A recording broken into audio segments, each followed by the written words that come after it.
place, Sophia. How does it feel to be here as the defending champion? It feels good.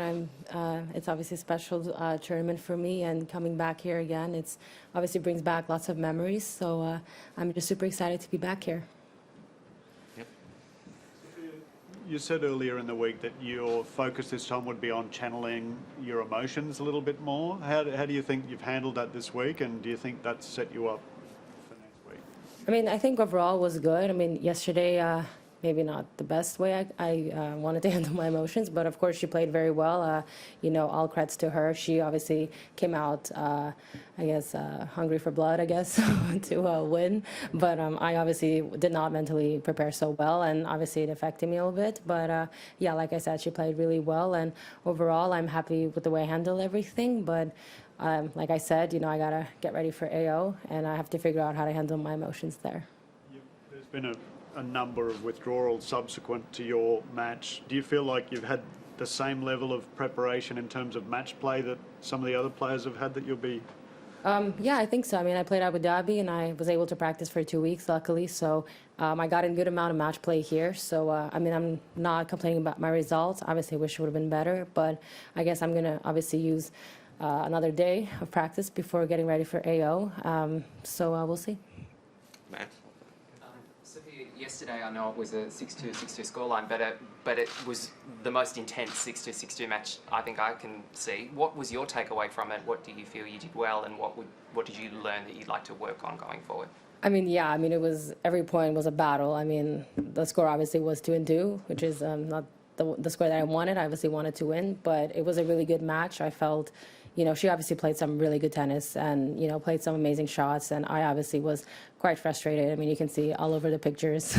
I'm obviously down and looking all over the crowd, somewhat the crowd. And yeah, I was quite down. I wasn't too happy with myself. But I was like battling. I still tried. I fought. Obviously my leg wasn't 100% as well. I was a little bit sore, but that's not an excuse at all. But yeah, she just played some really good tennis, and I obviously did not expect that. But I fought, and I'd rather do better in AO than here. So I'll try to take some positives out of it.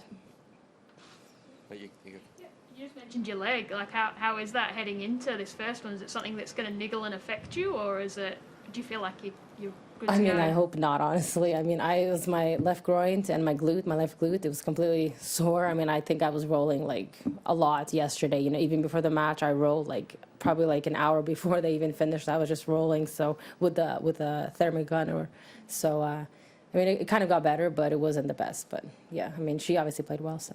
How have you pulled up today from it? It's better, which I don't understand why. Like a match, I feel it, and today it's better. I mean, thank God. I mean, I'm not going to complain about that. I want it to be better for AO. Sophia, there's been a lot of injuries to the big stars so far. Do you think that could be due to quarantine or long layoffs, or? I mean, yeah, definitely. People who haven't played matches for 2 weeks, or it's obviously not the same, and everyone's using this tournament to prepare for Australian Open. So, yeah, I mean, obviously, you can obviously see, being in a room for 2 weeks, not playing or practicing. I mean, it's not the same as playing a match, clearly. After 2 matches, my leg is completely sore. So, yeah, it's obviously different, but everyone's obviously going to be ready for Australian Open, for sure. You talked about having to manage your nerves now that you're coming back defending a title, but there's this extra element, I suppose, like with Garbini yesterday, seeking revenge after losing to you last time. Is that something you're prepared for, or is it a new thing? Like, if you played Ash again, or people you beat last year, like if they got a second crack at you, I guess, yeah, how would you be prepared for that kind of rematch? I mean, yeah, definitely. If I play one of those players, then of course it's going to be a rematch. But I told my dad this morning I'd rather lose to Garbine yesterday and win Australian Open than lose Australian Open and win. But obviously I wanted to win, so I'm not saying I wanted to lose. But yeah, I mean, obviously it's going to be a revenge for sure. But according to my draw, I'm not playing any of those players anytime soon, so that's fine. I already looked at my draw, so. Any more questions in the room? Yeah, just you mentioned it was the difficulty of the prep with injuries and that. Do you think you weren't in that hard quarantine, but I think it was Ellen Prez said it's going to be super difficult, or a player can't do it if they've been in hard quarantine. Do you think any of those players that have been in that hard quarantine can still, I guess, compete to be right there at to win it? Oh, definitely, yeah. I mean, everyone is a great player. Everyone is here, and everyone, obviously, kind of we somewhat got through it together. And I feel like everyone's just hungry, to play and finally get on the court. And now with the fans coming in, next, in a day, so obviously it's going to bring a different atmosphere. It's going to be more excitement to the game, and for all of us, and for us players, and everyone, our team members, everyone. So I feel it's going to be a lot of energy and. I feel like everyone, might be injured now, kind of like doing everything they can to be ready for, the big one, Australian Open. Even if they've had that sort of stilted preparation, you reckon they can still compete? Yeah, definitely. I mean, they can compete, and any player can win on any given day. And just because they didn't practice for 2 weeks doesn't mean they don't know how to play tennis. Obviously, they know how to play, and they're great players. So you can't underestimate them for sure. Last one in the room. All the players have said how excited they are to have fans back at the matches. Is there any part of you that thinks it's a bit weird, though, that after you've had such a hard sort of quarantine period, sports events in the rest of the world don't have fans in it, and Australia's going to let 30,000 fans per day into Melbourne Park? Do you think there's some kind of imbalance there, or some sort of yin and yang? I mean, I'm just super excited for that. I mean, I've honestly missed the fans, and it's not going to be weird at all. I'm so used to playing in front of the fans, so it was so weird. It was like a big toll on me, not playing with them, and knowing that they're going to be here is just really special. And I'm super grateful to Tennis Australia for doing everything to keep us safe and, letting the fans in. I mean, I'm just honestly super excited, and I really hope they're going to cheer for me, even though I play in Aussie. I don't know, whenever, Monday or Tuesday, I don't know. But yeah, we'll see. Okay, we'll move online, Sofia. A reminder to those of you online, if you have a question for Sofia, please use the raise your hand function in your toolbar. We'll start with Ivan from Ubi Tennis. When you're ready, please.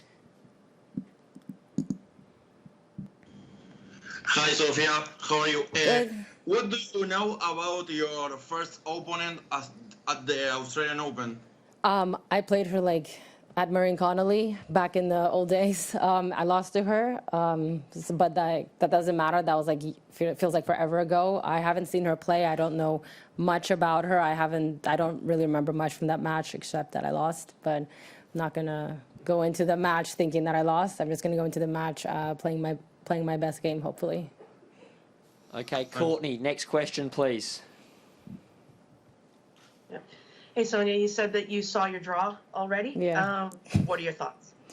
I mean, it's tough. I obviously look quite far ahead. I think till 4 rounds. After that, it's okay, I'll obviously know who I play. But yeah, 4 rounds. I'm not trying to be mean or anything, but kind of see who I'd rather play and not play. So we'll see what's gonna happen. I still gotta, play my game, worry about my results, and then. Off court, I'm going to be watching the matches and, hoping that I'm not going to play some opponents. Not going to say who. Do you normally look ahead in the draw, or is this a new thing? I do this at Grand Slams because I'm very superstitious. I do this at Grand Slams. So, yeah, last year I looked at the draw until the 4th round, and then Paris, I looked at the 4th round, the US Open. So, why change the rhythm? Fair enough. Craig, next question, please. Defending a major is something brand new for you. It's the first time you're having to do it. What's the most important aspect you've had to work on yourself to be prepared for defending the Australian Open? Obviously, I would love to defend it, but yeah, just preparing, physically and mentally, knowing that I got to be physically there, in my game and my movement, everything. Mentally, I got to handle my emotions and understand that whoever I'm going to play, they're obviously going to play with no pressure, and which is expected, and they're probably going to play better against me. So I have to somehow try to handle my nerves and try to, stick to my game plan, and yeah, hope that I win. Gonzalo, please ask your question.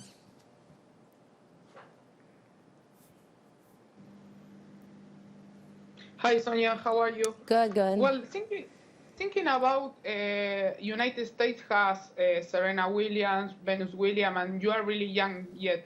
Do you feel a tennis referent in United States? Yeah, definitely. Trying to, be special. Like Serena and Venus Williams, they've done so much to the game, and really want them to keep playing, because they really, it makes me, want to push and, be like them. They really inspired me. So, fingers crossed they'll keep playing, and they're playing some really good tennis now. Andres, your question next, please. Hey, Sofia, do you remember two Colombians, Diego Valencia and Miguel Tobón, and what importance they had in your career? Yes, I remember them. Hi, Diego, Miguel. Yeah, I mean, I just hit with them when I was little. Miguel, I have even videos hitting with Miguel, and Diego, I hit with him on those public courts. He obviously knows where, and yeah, I mean, he even traveled to New York, or I mean, I don't know if he lives there, but he went and saw me play at US Open. So, yeah, I mean, I've got good things about them. Sophia, thank you for your time. That concludes our press conference. I don't mind. Fine, I can. Oh, we're doing here. Okay. Well, we can do it out. We can do it in the other room. Great.